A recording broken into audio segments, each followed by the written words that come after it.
Dear students, welcome back. Next, we'll see the another set of muscles which are included in the thoracic wall or levator costorum muscle. This levator costorum muscle. So, they are 12 pairs in numbers. There are 12 pairs in numbers, and these muscles arises from the tips of the transverse processes. Here you can see, here the muscle is arising from the tips of the transverse processes from the 7th cervical vertebrae to the 11th thoracic vertebrae So there is no muscle originating in the 12th thoracic vertebrae here.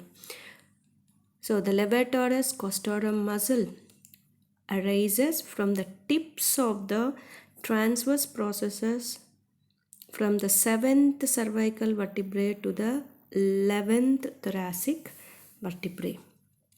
Each muscle passes obliquely, that means like this, obliquely, downwards. So it is running downwards and laterally. Each muscle passes obliquely, downwards and laterally, and it is inserted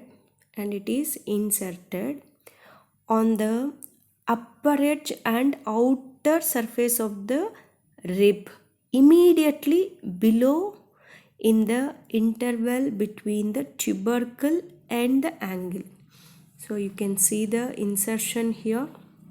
So these fibers run obliquely, downwards and laterally, and which are getting inserted into the upper edge, Here you can see the upper edge very clearly. Upper edge and outer surface of the rib. Upper edge and the outer surface of the rib, immediately below. That means the next rib. So it is originating from the, for example, it is originating from the T1. It is getting inserted on the T2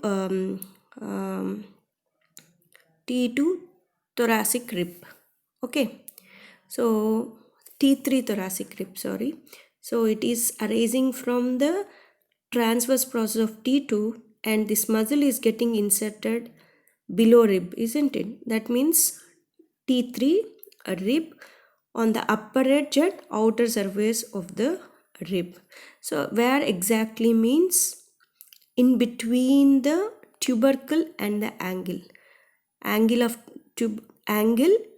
tubercle, angle of the rib and in between the tubercle. So here is the angle of the rib and here tubercle is present. So the muscle is getting attached in between them.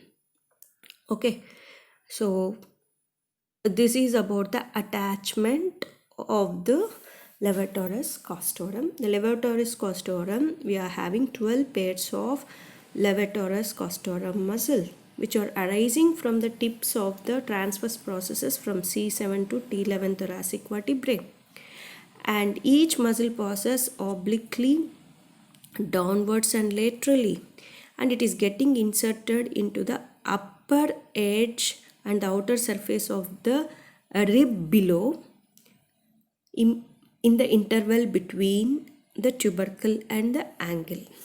Okay, now coming to the action. So normally this levator costorum helps in inspiration. The main role in the respiration is it helps in inspiration, and also the main action of this muscle is they rotate the neck of the ribs. So they rotate the neck of the ribs in forward direction. They are also rotators and lateral flexors of the vertebral column. So this rotation of the neck of the ribs means, so that such kind of function is taking place during ventilation.